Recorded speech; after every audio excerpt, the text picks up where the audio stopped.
Hello. I heard this is the best place in town to get a decent sandwich. You're well informed, the best and only. Uh-huh. I see you've had the hospital fare, too.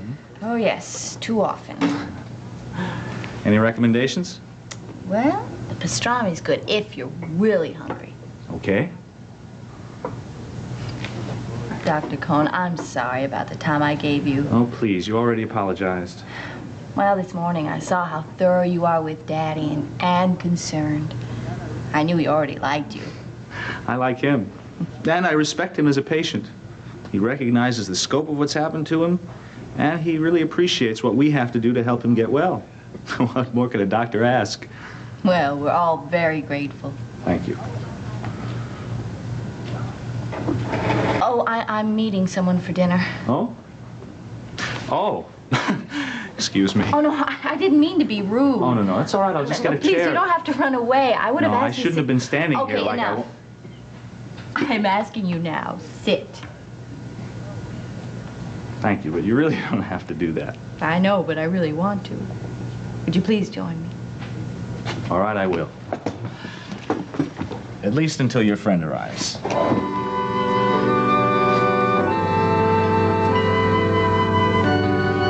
Next step's up to me, huh? I find you incredibly attractive. I have a problem. What's the matter? I'm having the same reaction to you.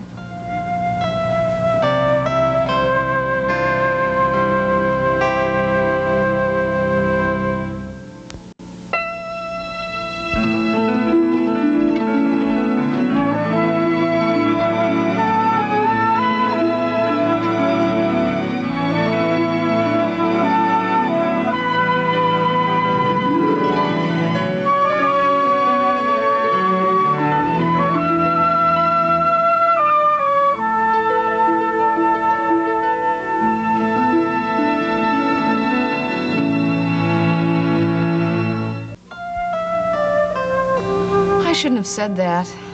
You're not attracted to me? I've got all these butterflies. Me too. You too? Joe, this is crazy. I mean, we're not in high school. Thank God.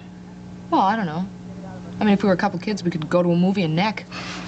Get it out of our system. That didn't work even in high school. What should we do? You want my suggestion? Joe, I hardly know you. You used those exact words last night. Well, I meant them last night, too. But you have to admit there is something new happening between us. Yes. And the more it happens, I keep thinking, he's not a pal, he's not a cuddle, he's not a nice, safe lawyer who talks nonstop. Or, he's not for laughs. And he's not going to Australia or to India to find a guru. Oh, you're not what I'm used to. I'll give you every opportunity to get used to me. How should we start? Tell me. Well, you make it sound like a crash course. I think we ought to finish up here, go out, get in the car. And what? Make out in the back seat? Driver spying at us through the rearview mirror? As a matter of fact, Glassman is the soul of discretion, but that's not what I had in mind. Go on, tell me what you had in mind. I was thinking we could drive out to Sheepshead Bay and take a boat out. And fish? If that's your heart's desire. What are my alternatives to fishing? Well, we could take her out a couple miles, look at the stars, the shore lights, the moonlight on the sea, drift, feel the cool breezes. Sounds magical. What do you say? I see, I've got this strange feeling up the back of my neck. Right. It's very tempting. It's meant to be. I want to be alone with you. I want that too. Part of me. Then let's go. Joe, people have a lot of feelings they don't act on.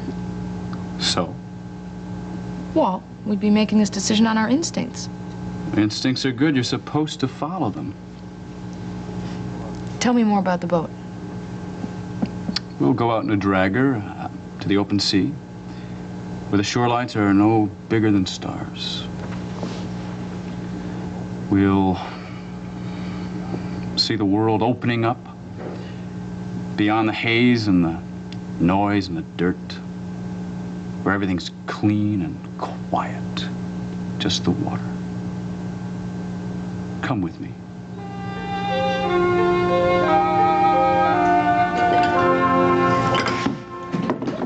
Hi, everybody. Isn't it a gorgeous evening out? Hi, Dee. Oh, I can't talk to anybody till I see May. Wait a minute. What are you so cheerful about? Nothing. Oh, don't ask. I just have some wonderful news for Maeve, and if I don't tell her right now, I'm gonna bust. But, Dee!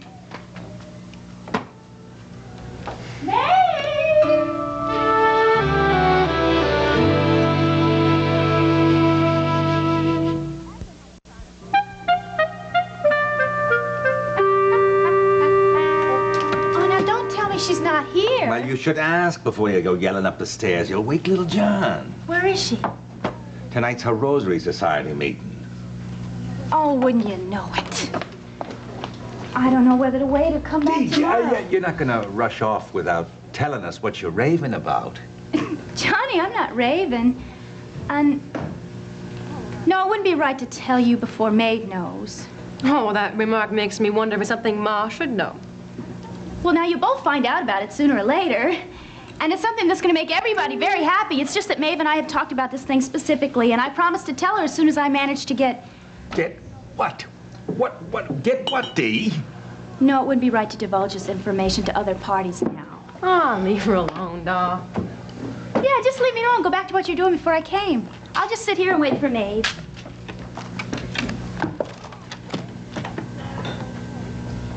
Oh, Maeve's going to be so grateful. If this is about Frank and Ray, I think you'd better tell us. I'm not going to play guessing games. It's not about Frank or any of the Ryans. In fact, it's about a person that's not connected with the Ryan at all. And that's all I'm going to say. Sit. You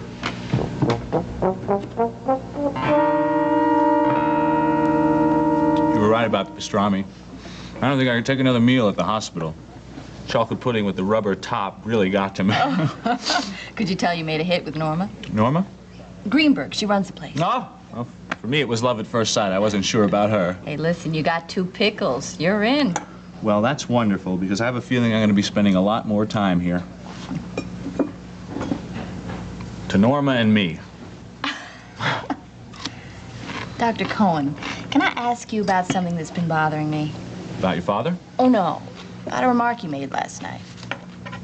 Before we were friends or after? After. As I was leaving, you said something about being impressed that I spent the evening at the hospital reading my father. What? Well, my first impression of you was different altogether. I was glad to see I was wrong. Oh, I think I should hear some more about this. No, I disagree. Well, come on, I'm going to think the worst. What was your first impression? What you were going to think, probably. All right. Well, before I do this, let me preface it by saying that I was since proven entirely wrong. In other words, don't throw anything at me, okay? I promise. There is a particular breed of woman around whom the sun and planets revolve, or so they think. They are extraordinarily self-centered, imperious, and since birth have been accustomed to all manner of worldly goods. Oh. Like I said, I was entirely wrong. I hope you were. Oh, I don't doubt it. I'm sorry. I guess I came on kind of strong when we first met. But I really thought you were obnoxious. See the false impression that one makes? Very rude and very bossy. More interested in yourself than my father's well-being. That's enough. But you see, I was wrong.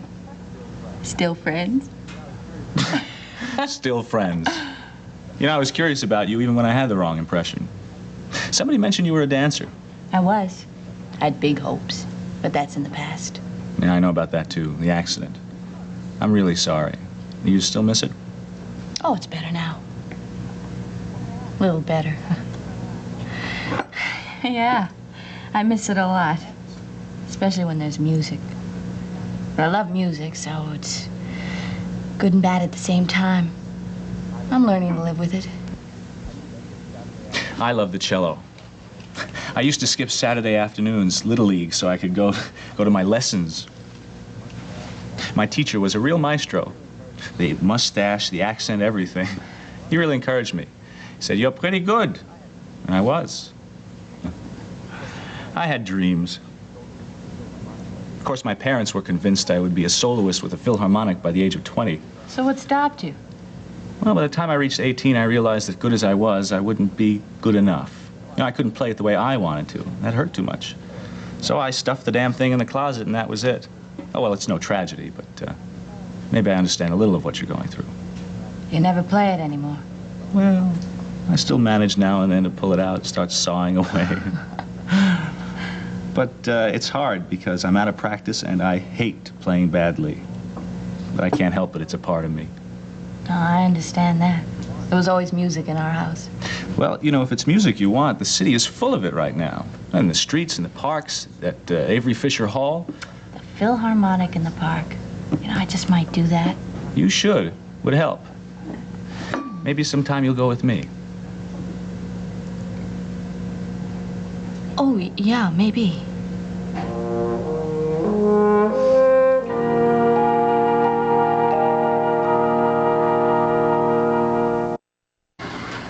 I needed to get out of the apartment. I'd like to stay here tonight. I really haven't gotten beyond that. Well, you know you can. This is your home. Look, are you sure you're not in the middle of something? I'm not interrupting something? No. It's Seneca? Yeah. He's sitting over there like a wounded buffalo, unable or unwilling to understand that I can't do this anymore. I can't take the controlling or the jealousy. I've just had it. Oh, Jill. I mean, he's hurt. He's blaming me, telling me that I'm lying to him, I'm unfaithful. What? Oh, yeah. He's analyzed the whole situation, and he knows he's right. He always knows he's right. Wait. He thinks that you and Frank are still... Oh, sure. We're having some clandestine meetings in my office or in the boardroom or God knows where. He even came to the grave and accused me. Oh, honey. Yeah, it's pretty ugly. Real ugly. So you went to Edmund's grave? Yeah, finally. Frank wanted me to let him know when I was going so he'd come with me. Seneca came there and found the two of you together. No, I told him I was going. I just didn't want him there the first time. I needed to get in touch with my own feelings, not the way Seneca wants me to feel. But he showed up anyway. Oh, he was polite enough until Frank left. Well, you don't have to talk about it now. There's lots of time. Do you know what it's like to stand by your son's grave and have somebody accuse you? I mean, I had the feeling that he had no idea what I was going through, just standing there. And then when I finally got home, I just wanted to shut the door and bolt the lock and keep him out of my life forever. And then I realized something. I don't want it anymore. I want it over once and for all, ended. So when he came home, I told him that I wanted a legal separation and a divorce. I'm sorry. Yeah, so am I. Because I think, and I feel like I've really worked, but it just doesn't get any better. I know.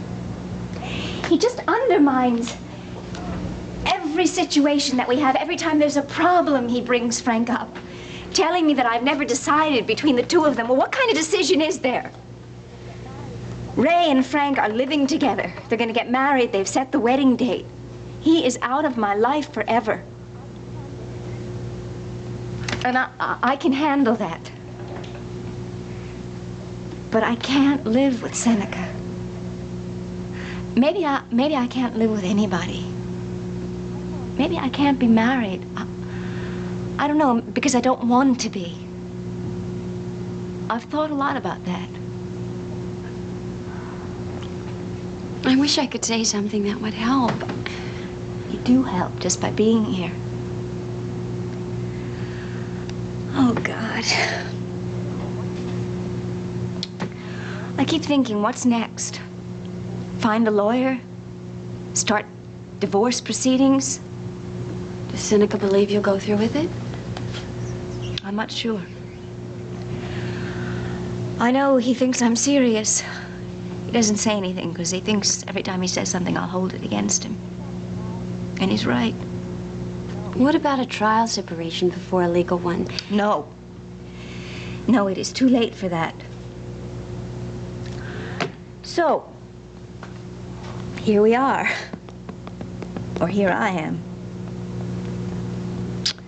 I didn't want to leave the apartment, but he wouldn't move out, and I just can't go back there right now. Well, you can stay here for a few days and think it out. I'll stay for the night. And then I'll decide what I have to do.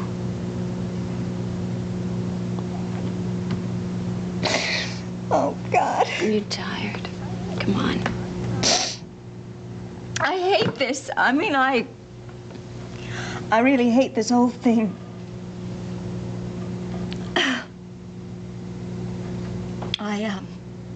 I just feel like getting on a plane and going as far away as I can. No, now, come on. You don't mean that. No, I do mean that. I mean that. I want to stay away for a real long time. Maybe that's what I should do.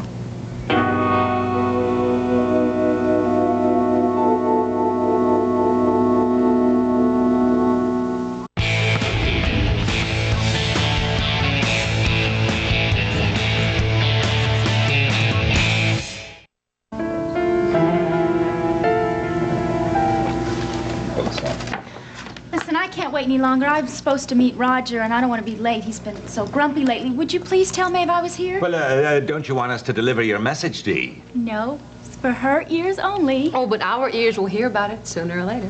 That's right. And you're all going to be very happy. Bye. Bye.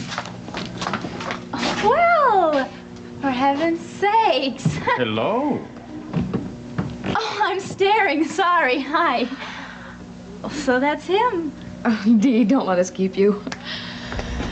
Mary, Di, you both know Joe? Yeah, hi, Joe. How are you? How about a nightcap on the house? No, thanks. I'm just delivering your daughter. Hello, Mary. Where's your husband? Oh, Fanilla's at the typewriter pounding away on your story. Pardon me, but I don't know you. Well, we'll have to do something about that. I feel I should after all that Siobhan has told me. Joe, this is Dee. How do you do? Delia, Reed, Ryan, Coleridge. Well, then you're related.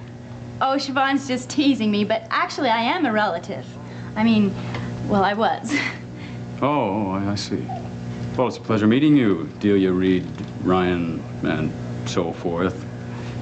The Ryans certainly are blessed with remarkable women. Oh, Siobhan, he is nice. What's that? Have you been talking about me to this lady? Just because I decided to go out with you doesn't mean that I broadcast it to anyone who happens to be passing along. I wasn't passing. I was here all morning. Well, maybe I mentioned that I had a date. It was a lot more than that. And I'd tell you what you said, Joe, but you might get conceited. Delia, can I have a word with you by the coffee pot?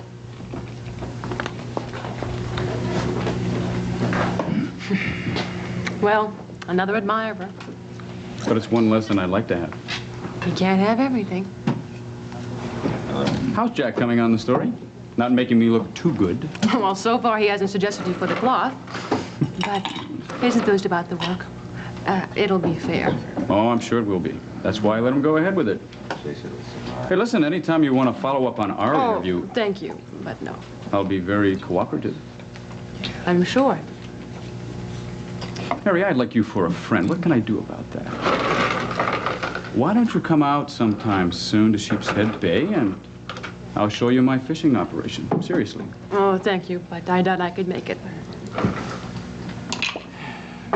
Now, shut up and don't say anything more about our conversation. Siobhan, I don't blame you for being... Ow, that's my arm. I mean it. Next time it'll be your lip. Just a little inter-family discussion. You were making your points very effectively. Well, It was a lovely dinner, Joe. Thank you. I liked it too. Good night, everybody. Bye. Bye. Joe, it really was very nice. Yes, it was. It's a shame there wasn't more of it. Oh, and about your theory on instincts. I think Mother Nature is making a point about instincts. I mean, that's why we have them, so we can follow through on them. Mm-hmm. We're ending the evening like this. Consider the more pleasant alternatives.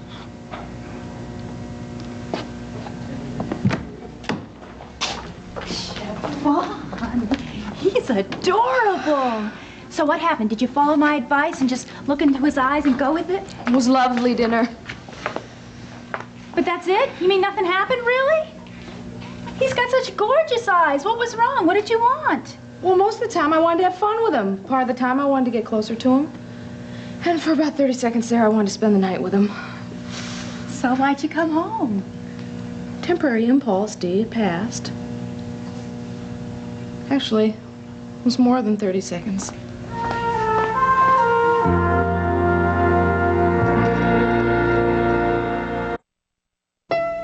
What if the perfect guy for you is in LA, or DC, or New York City? Get ready to take a holiday, a new original reality series, all new this Wednesday at 10 on SoapNet.